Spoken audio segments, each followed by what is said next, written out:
Tugu pahlawan pendaratan TNI jarang dilirik pengunjung, padahal tugu ini menyimpan catatan sejarah penting para pahlawan.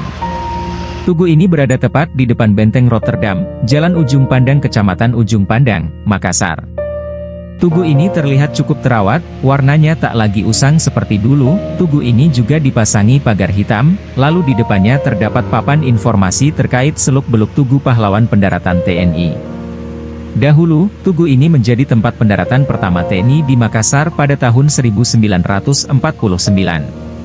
Di tempat inilah terjadi pertempuran dahsyat antara pasukan TNI yang dicegat pendaratannya oleh Koninklijke Nederlandse Indische Leger, NIL, atau Angkatan Bersenjata Pemerintah Kolonial Belanda.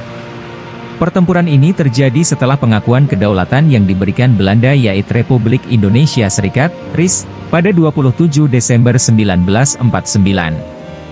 Tugu Pahlawan Pendaratan TNI ini dibangun pada tahun 1951 dan diresmikan pada 12 September 2003 oleh Maijen TNI Purnawirawan Andi Matalata atas nama Sesepuh Perjuangan Kemerdekaan Indonesia. Kadang ada dia foto-foto juga, biasa kadang ada foto-foto dia. Oh, kadang ada yang foto dia. Oh, kadang juga ada yang bersihkan. Oh, kadang juga ada yang bersihkan, Pak ya. Ada petugasnya memang, Pak. Ada di sini yang biasa. Setiap hari, Pak ya, dibersihkan.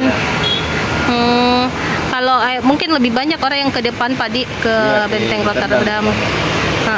Pak, ini yang pagar-pagarnya sudah lama ya, semua dibikin? Lama juga. Sudah lama, Di? Ya. Dulu kan pernah tidak terawat, Pak, Di? Ya. Sekarang sudah jadi pemerintah kan. Sudah diperhatikan sama pemerintah, Pak, Di? Oh iya, oke, siap. Download Tribun X sekarang. Menghadirkan lokal menjadi Indonesia.